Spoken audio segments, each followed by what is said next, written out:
ilmu itu makanya kata Imam Sa'roni, sebagian ilmu itu memang kelangenan, tapi nggak boleh jadi praktek. Tapi harus ada. Misalnya begini, contoh paling gampang.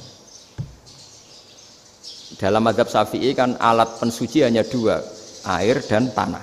Ya, saya ulang lagi, air dan tanah, yaitu tanah untuk mensucikan najis anjing. Imam Abu Hanifah menambahkan api.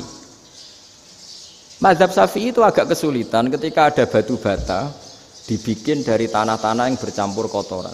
Mazhab Syafi'i akan kesulitan karena di situ ada najis yang jadi materinya bata. Hukumnya gimana kalau nanti dipakai masjid?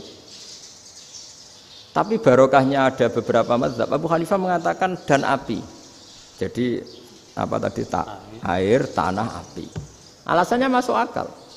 Ketika usatul mukminin, orang-orang mukmin yang ahli maksiat itu sebelum masuk surga, kalau dia dosanya banyak itu dibakar dulu supaya suci. Emas itu untuk memisahkan dengan materi lain juga harus dibakar. Masuk alat. Artinya gini, batu bata yang materinya dari tadi najis sekalipun, ini menjadi suci karena mengalami pembakaran. Tapi kata Imam Sa'roni, ilmu ini hanya sebagai ilmu. Jangan sampai kalau kamu mau wudu gak ada air terus membakar diri lah, ini ribet kan. Jadi ilmu itu sebagian memang untuk kelangenan. Karena kita butuh. Andai kan tidak ada mazhab Abu Hanifah, maka kita akan kesulitan pakai bata. Kita tahu cara bikinnya kadang di tempat yang kotor, di tempat yang najis. Tapi karena ini ngalami dibakar, maka hukumnya suci menurut mazhab Abu Hanifah. Dan itu sering. Ulama itu sampai apa? Saya punya kitab fikih namanya Fardul Masail. Pengandaian ada masalah. Jadi masalah itu belum terjadi tapi diandaikan. Misalnya kayak di Texas. Bumi itu bulat bola. Texas itu kalau dibor itu pas Ka'bah. Lalu kiblatnya di mana? Bumi ini kan hanya rubuk-rubuk seperempat. Yang ada arah itu seperempat. Tapi kalau Ka'bah itu sama Texas atau Texas dengan Ka'bah itu lalu kiblatnya mana?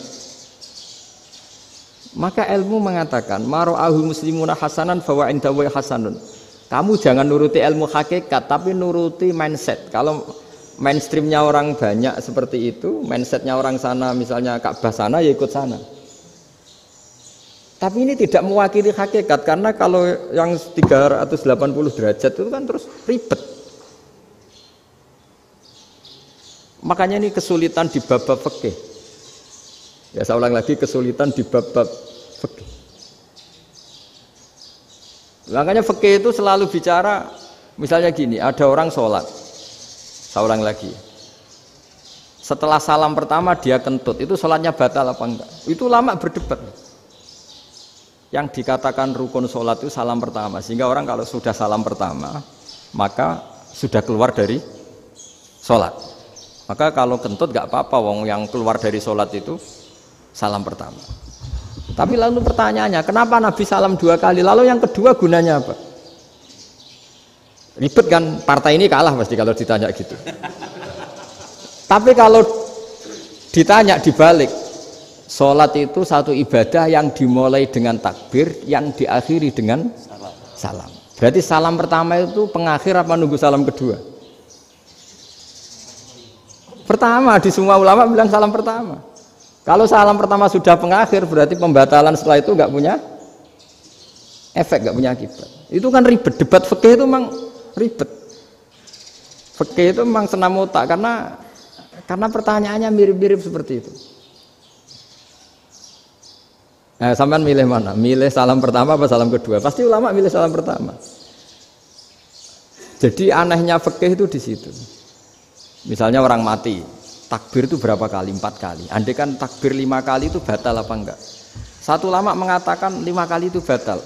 Karena rukunnya sholat jenazah itu takbir 4 kali. Berhubung ini rukun, kalau nambahi ke 5, berarti menambahkan rukun. Kayak kamu sholat, rukuk 2 kali kan batal. Sujud 3 kali, batal. Karena menambahkan apa? Rukun.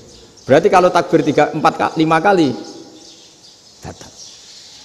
Tapi pertanyaannya, takbir itu adalah wiridan biasa, sehingga kalau ditambahkan nggak punya akibat batal. Jadi perdebatan ulama itu kadang ya lucu. Kayak kemarin Pak Haris pas pertama bertamu ke sini mau ngundang saya tak ceritain. Dulu sholat jenazah itu pasti mayat di depan.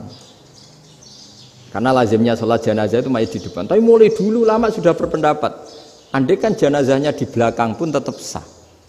Fa innal janazah laisat bi imamin. Karena jenazah itu tidak imam. Kenapa harus di depan? Oh, tidak imam kok harus di depan. Itu mulai dulu.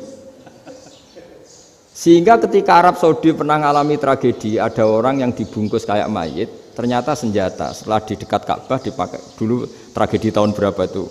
Pokoknya pernah ada tragedi itu. Semenjak itu Arab Saudi kalau ada orang mati tetap di kamar mayit, terus ada sholat jenazah. Padahal mayitnya di belakang yang jamaah. Jadi meskipun kita tidak akan bikin ajaran baru jenazah di belakang, ya tidak keren, kasihan kan. Tetap biasanya di depan ya di depan. Tapi meskipun jenazah ini di depan, kita tetap berpendapat andai kan di belakang tetap sah. Tapi nggak usah dipraktekkan.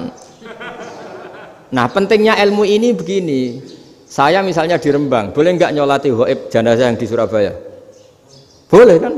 Padahal yang kita solati di belakang. Jadi ilmu itu penting. Cocok tidak cocok, nama ilmu itu penting. Terus ada gini lagi pertanyaan di fikih.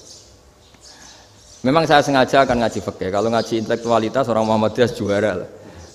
Tapi ini ngaji fikih. Ada orang sarongnya itu pas sampai lutut. Kalau berdiri lututnya tertutup, tapi nanti kalau ruko agak jengking lututnya terbuka. Itu batalnya nunggu ruko apa mulai takbir sudah batal? Padahal pasti nanti batal kalau ruko ini. Itu ada ulama yang mengatakan, ya batalnya nunggu ruko. Bagaimanapun terjadinya pembatalan waktu ruko. Ada ulama mengatakan yang enggak mulai awal sudah tidak sah itu, karena pasti ngalami batal. Nah, pertanyaan-pertanyaan seperti itu penting karena lalu Allah menilai apa? Ya nilai niatnya. Misalnya gini, kalau contoh itu mungkin Anda tidak tertarik, tapi contoh begini. Kita mau operasi jam 10 siang. Kita tahu kalau nanti 10 siang akan divonis medis harus makan karena mau berobat. Malamnya itu kalau kamu orang soleh, bayangkan kamu orang soleh. Kalau tidak orang soleh kan tidak punya komitmen.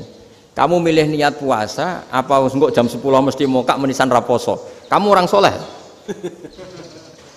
Kalau kamu orang soleh pasti milih puasa karena ini Ramadan, meskipun nanti jam 10 pasti disuruh batal sama dokter. Setidaknya kita berpikir gini, nak mati jam itu paling enggak ditulis saya sebagai orang yang puasa. Jadi perasaannya orang soleh itu beda. Kalau orang kok sampean barang menisan raposo kok ya mesti. Sampean tidak pernah berpikir bahwa puasa mulai fajar sampai jam 10 itu luar biasa. Bisa saja kita mati jam 7, bisa saja mati jam 6. Kan ditulis Allah sebagai orang yang berkomitmen terhadap puasa. Terus ada kemungkinan kecil, adalah jam 10 itu dokternya sakit atau nggak jadi ke sana.